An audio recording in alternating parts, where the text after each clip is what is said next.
La chronique politique du Grand Journal avec Mathieu Slama. Bonjour Mathieu. Bonjour Steve. Et merci de nous rejoindre, vous êtes analyste politique. Et Mathieu, vous vous interrogez cet après-midi sur la pertinence d'un débat, d'une référence plutôt, qui a fait son retour ces dernières semaines dans le débat public international, en particulier après l'attaque barbare du Hamas le 7 octobre dernier, celui du choc de civilisation. Oui, depuis les crimes contre l'humanité perpétrés par le Hamas, ces pogroms anti-juifs, on a vu fleurir, notamment à droite et à l'extrême droite, en tout cas renaître un peu ce thème du choc des civilisations qui a été inventé, popularisé par Samuel Huntington à la fin des années 90. Voilà, exactement, dans les années 90. Je vous cite juste une personne, donc le polémiste qui est très à droite, en tout cas aujourd'hui très à droite, Michel Onfray, qui a dit sur Europe 1 le 26 octobre, il y a un choc de civilisation, il y a un bloc judéo-chrétien et contre un bloc islamique. Voilà. Donc c'est un petit peu le cadre que certains voudraient imposer dans le contexte de ce conflit. On a entendu aussi Éric Zemmour, Pascal Praud, Elisabeth Lévy et d'autres utiliser eux-mêmes ce concept de choc de civilisation. Benjamin Netanyahu lui-même a utilisé ce terme la semaine dernière. Et Benjamin Netanyahu également dans évidemment le contexte de la guerre contre le Hamas et d'autres encore qu'on pourrait citer. Cette rhétorique, pour moi, elle est dangereuse. Voilà. Elle produit, pour moi, ce qu'il y a de pire dans le discours politique, c'est-à-dire l'essentialisation. Donc, il y aurait d'un côté, en tout cas pour certains qui utilisent cette rhétorique, une civilisation musulmane, tout entière derrière le Hamas et contre les Juifs, et la civilisation occidentale, ou en tout cas judéo-chrétienne, et qui aurait donc un conflit millénaire entre ces deux civilisations. Et le Hamas, finalement, cette organisation génocidaire, il n'y a pas d'autre mot, deviendrait l'illustration de toute une civilisation, et quelque part de la civilisation musulmane. Et je trouve que donc cette essentialisation est très dangereuse, que c'est d'autant plus dangereux que c'est souvent utilisé à des fins de politique intérieure, c'est-à-dire dresser les communautés les unes contre les autres, attiser les tensions, et puis, in fine, disons-le, moi, en tout cas, j'ai pas peur de le dire, pour certains d'entre eux qui utilisent cette rhétorique du choc des civilisations, il s'agit de stigmatiser la communauté musulmane. Et vous envoyez des exemples en France, là, dans le débat public? Écoutez, Éric Zemmour, qui parle de défendre la civilisation judéo-chrétienne et qui, d'un autre côté, en Israël, et qui dit d'un autre côté que l'islam est incompatible avec la France, que l'islam est dangereux en soi.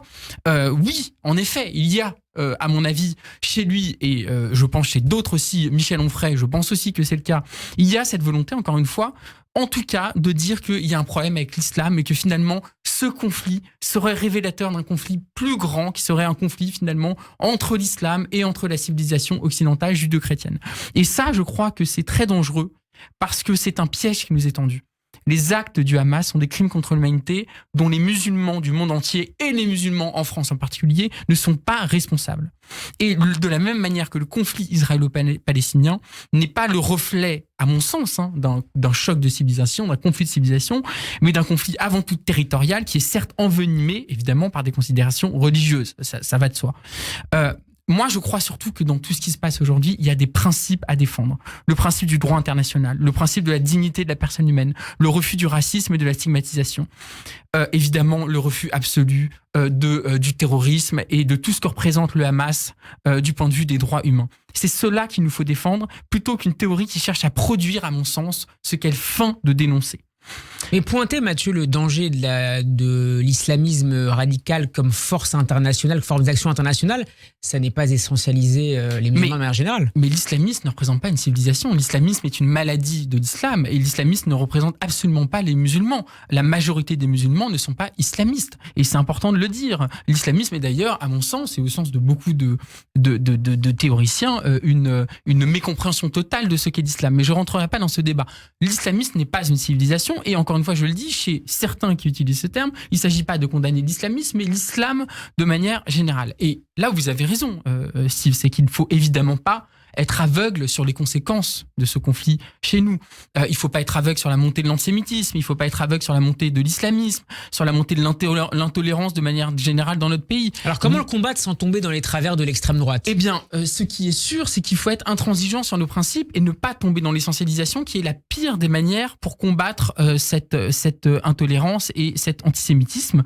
Oui, il y a des musulmans antisémites, mais ils sont minoritaires et il y a aussi des chrétiens antisémites, il y a on pourrait dire des bouddhistes antisémites. Il y a de l'antisémitisme à gauche, comme dans tous les partis. Et oui, je dirais même que l'extrême droite a une grande tradition antisémite qu'on a un peu tendance à oublier aujourd'hui, surtout quand on voit que le Rassemblement national aujourd'hui essaye de faire oublier notamment tout ça par ses discours d'amitié envers les Juifs et envers Israël. Mais encore une fois, là où vous avez raison de poser votre question, c'est qu'on ne luttera pas contre l'islamisme, on ne luttera pas contre l'antisémitisme par l'essentialisation, on ne lutte jamais contre le racisme et contre l'intolérance par l'essentialisation. Cette lutte doit être évidemment intransigeante, mais elle doit aussi se faire avec notamment la communauté musulmane. On ne luttera pas contre l'islamisme en amalgamant finalement ce problème avec tous les musulmans et en mettant dans le même sac tous les musulmans, toute une communauté, parce que ça, au contraire, ça aura l'effet inverse, ça sera de radicaliser certaines personnes qui y verront dans cette stigmatisation la preuve que finalement on leur veut du mal. Mathieu, pour terminer, est-ce que vous estimez pour les prochaines élections, les européennes et bien sûr évidemment la présidentielle 2027, que ces crispations identitaires dominent le débat public ? Oui, moi j'ai très peur de certaines tonalités du débat public et puis surtout du débat politique.